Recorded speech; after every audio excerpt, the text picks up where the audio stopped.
ഇന്ന് മഴയായിട്ട് അവധി തന്ന ദിവസത്തെ ഒരു വ്ളോഗാണേ. അപ്പോൾ ഞാൻ ഇന്ന് 12 മണിയൊക്കെ ആയപ്പോഴത്തേനായിരുന്നു എണീറ്റത്. കാര്യങ്ങളെല്ലാം കഴിഞ്ഞ് വന്നപ്പോഴത്തേനും 1:20 ആയി. രാവിലെ ദോശയായിരുന്നു. ദോശ കഴിച്ചില്ല, നേരിട്ട് ഞാനത് സ്കിപ്പ് ചെയ്തിട്ട് ലഞ്ചാണ് കഴിച്ചത്.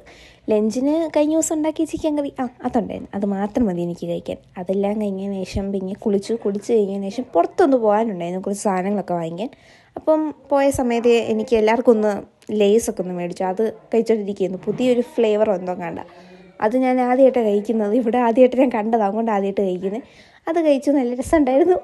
പിന്നെ അത് കഴിഞ്ഞതിന് ശേഷം ഞങ്ങൾക്കൊരു കെമിസ്ട്രിയുടെ ഒരു അസൈൻമെൻറ്റ് പറഞ്ഞിട്ടുണ്ടായിരുന്നു. ഒരു 5 പേജ് അസൈൻമെൻറ്റും കൊണ്ടായിരുന്നു. അത് ലൈബ്രറിയിൽ നിന്നൊക്കെ എഴുതണമെന്നായിരുന്നു പറഞ്ഞിരുന്നത്. എന്നാലും ലൈബ്രറിയിൽ പോയാൻ സമയമില്ലാത്തതുകൊണ്ട് നമ്മൾ ഫോണിൽ നിന്ന് എപ്പോഴത്തെ പോലെ ഫോണിൽ നിന്നൊക്കെ എടുത്ത് തന്നെ എഴുതി. ഞാൻ 7 മണിക്ക് കണ്ട് ഇരുന്നതാണ്. പക്ഷേ ഞാൻ പിന്നെ എണീറ്റ് 11 മണിക്ക് കണ്ട്. ഇടയ്ക്ക് ഒരു ബ്രേക്കും കണ്ട് എടുത്തേ ഉള്ളൂ. ഒറ്റ ഇരിപ്പ് ഇരുന്ന് എഴുതി അങ്ങ് തീർത്തു. അത് കഴിഞ്ഞ് പിന്നെ വൈകിട്ട് ഞാൻ ഫുഡ് കഴിക്കാൻ നിന്നില്ല. എനിക്ക് അങ്ങനെ ഒരു കുഴപ്പമൊക്കെ ഉണ്ട്. ഇടയ്ക്കൊന്നും വൈകിട്ട് ഫുഡ് കഴിക്കത്തില്ല.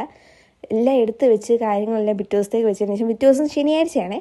അപ്പോൾ 3 ദിവസം അവധി ഉണ്ടല്ലോ, വെള്ളി ശനി ഞാൻ 3 ദിവസം അവധി ഉള്ളതുകൊണ്ട് പിന്നെ ഞാൻ ഒന്നും ചെയ്യാൻ നിന്നില്ല. എല്ലാ സാധനങ്ങളും എടുത്ത് വെച്ചതിന് ശേഷം അസൈൻമെൻ്റ് എല്ലാം മൊത്തത്തിൽ ഒന്ന് നോക്കിയതിന് ശേഷം ഞാൻ ഫ്രൂട്ട്സ് കട്ട് ചെയ്ത് ഫ്രൂട്ട്സ് തന്നെ രാത്രി കഴിച്ചത്. വേറൊന്നും ഞാൻ കഴിച്ചില്ല. എൻ്റെ സബ്സ്ക്രൈബേഴ്സ് ആരെങ്കിലും കാണുന്നുണ്ടെങ്കിൽ ഞാനിങ്ങനെ എങ്ങനത്തെ വ്ളോഗ് ഇടണം, അല്ലെങ്കിൽ എങ്ങനത്തെ ഞാൻ വീഡിയോസ് ഇടണമെന്ന് ഒന്ന് സജസ്റ്റ് ചെയ്ത് തന്നെ ഞാൻ അത് അതുപോലെ തന്നെ ചെയ്യുന്നതായിരിക്കും. സബ്സ്ക്രൈബേഴ്സ് തന്നെ പറയണമെന്നൊന്നുമില്ല, എൻ്റെ വ്യൂവേഴ്സ് ആര് വേണമെങ്കിലും പറഞ്ഞാൽ മതി. അപ്പോൾ ഇന്നത്തെ വീഡിയോ ഇഷ്ടപ്പെട്ടെങ്കിൽ ലൈക്ക് ചെയ്യുക, ഷെയർ ചെയ്യുക, സബ്സ്ക്രൈബ് ചെയ്യുക. Thank you for supporting. Thank you.